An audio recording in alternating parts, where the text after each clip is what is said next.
We've got to do the main gear now. There's two halves, left and right, and each gear part is labelled L and R.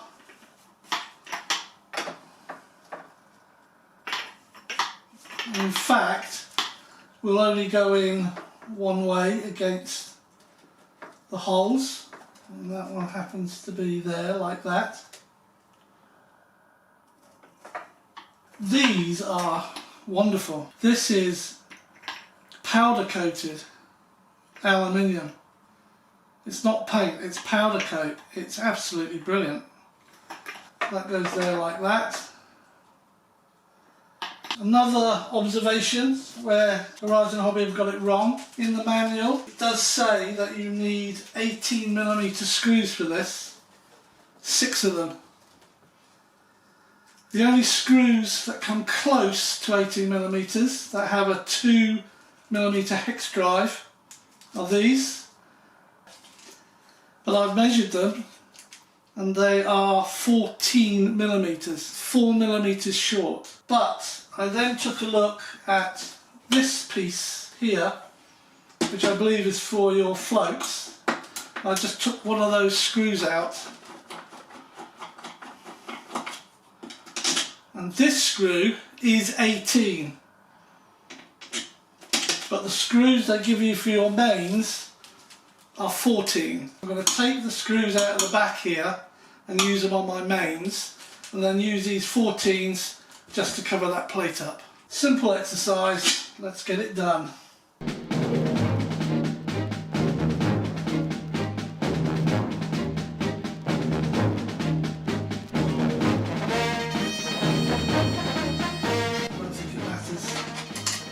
I'd rather have the shorter ones not actually performing and the longer ones where they're needed.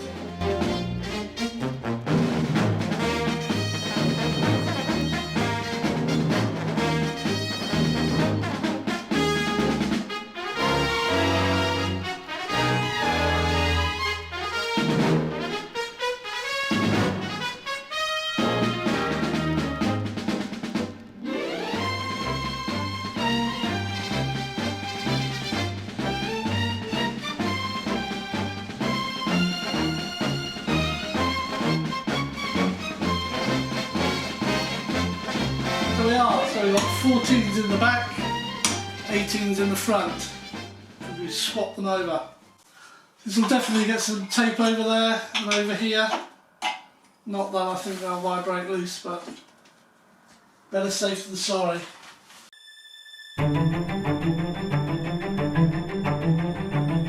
I don't know why, but the motor's not installed, you have to do it yourself. They don't show any motor wiring. So the best guess is, of course, on your motor, blue to blue, red to red, black to black, with the cables down at the bottom, and that means you can tuck them into this bay and bolt that into there. That's got to be bolted in there. Then the instructions tell you to put the faceplate on, or the cowl, and put all your props and everything on. Then the next thing they say is, caution, remove the propeller before the radio system setup takes place. So why put it on in the first place? I don't know. And an observation, I put this over here just to see what the fit was like. This has two little plastic tabs, one here and one here, for self-tapping screws, and there's only one set of self-tapping screws in the whole screw set, and it does say in the manual they are 10mm, and in fact the ones I've got are 12mm, but they are 2.5s across, so again logic says to me these are the ones and there's one spare. I love the fact that there isn't a single crosshead screw here. So this goes over there once you've got your motor on. And I've already noticed, I won't stick my head in the way, but there is a misalignment between the plastic piece here that you screw into and the actual holes on the engine cowl. They do not align. So this could be problematic as you're putting it together. It might not matter, but it's not sitting nicely if you line the holes up. The other thing I'm toying with doing is spraying all of this black and this black. That will help stop the LED light bleed on the foam, the white foam, and it also darkens everything in where the engine is. I don't like this. The motor's held in by these quite hefty 20mm hex driven bolts that screw into brass threads embedded in the plastic bulkhead. The next morning. As you can see, what I've done, I've painted black in here, and I've also painted black here. Couple of things, I painted this area black so as you look forward it looks dark and not white. I think I could show you that. I'm putting that there. The other thing I've done is I painted here black and behind the LEDs, because you get bleed through on the lights from here and it bleeds through. So by putting black all in there, that should help block all of that. That's the first coat. I'm using acrylic paint and I'm painting by brush, but this is dark enough recessed back there that we can actually bolt the motor in. Wires at the bottom, let's do the same here. Wires at the bottom, I mean there's nothing wrong with connecting them up, I suppose. I'm just going red to red, black to black, and blue to blue. Keep this out because that's for your LEDs. So all of this I think needs to be pushed into there. Wow. Like that. Let's get that under there so that's out of the way. And all of that. Push back there. Ooh. How that goes. Let's put the first one in. I've actually found this part in there which I haven't used for a long time, and the driver, the hex driver bit actually fits, so I can actually now put that in there and do the job properly. Right, this is just about done. That's as tight as I can do it. As is that. Sometimes that happens, but I can just pull it out.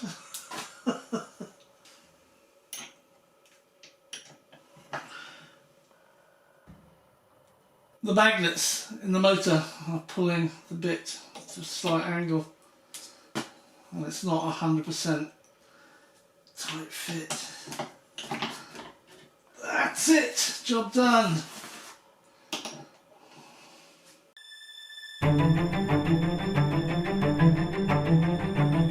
Tailplane and elevators.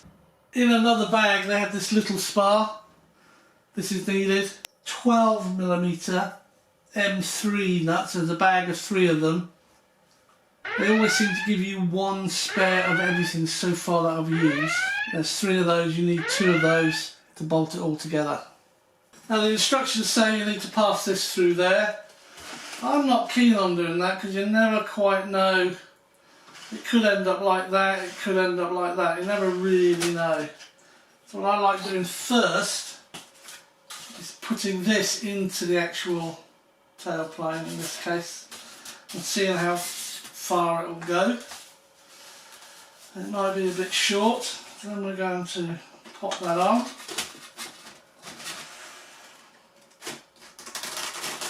Like that. Then we're going to do the other side. So I've got the other side on. Now I'll push this side in, and the elevators will lock into place as well. So there we go.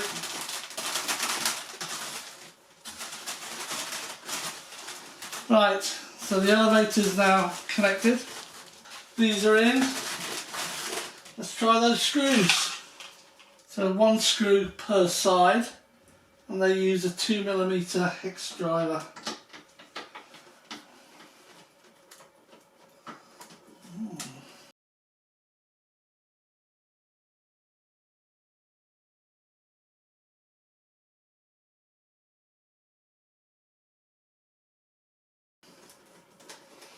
There we go. They seem really long. Wow, no way. No way on this planet are they going in there. Wow. I think we've got a mistake somewhere. No, they're not going in there. They're way too long. Anyone else have this problem? That's crazy. There are no other screws. Just so everyone can see I'm not being a complete idiot. 12mm, 2 of them either side. Not a hope in hell. 10, yeah. But no way 12. Well, I found one thanks to FMS J3 version 4 cub set. I took them all out and I found a 10mm M3. Here it goes. Lovely, lovely, lovely. Tighten that up.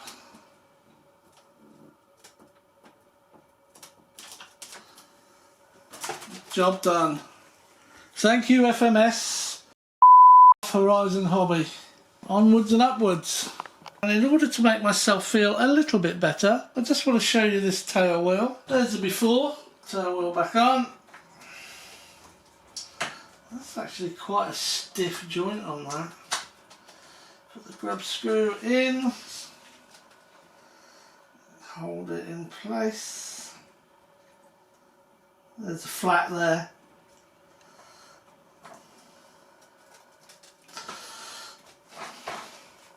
Before and after, and I think that looks much better instead of this cheap bit of garbage. Our next instruction says we join this up, the ball link to the horn. Again, I'm just making an assumption that the servo is centralised, getting this level and seeing that this is short by at least a full turn. So I'm bringing it out. I'm bringing it out 2 turns. That's on the top hole. Top hole. Yep. Do another full turn.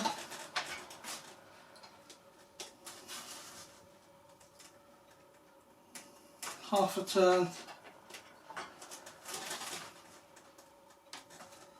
That's about it. That goes through there. That goes through the ball link. Guys, I can angle it better.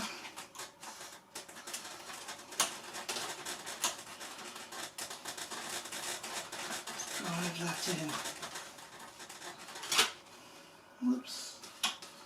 Don't want to stab any foam, do I? Leave that like that for now. And although I'm not showing it on this assembly build, I am putting tape over all the screws.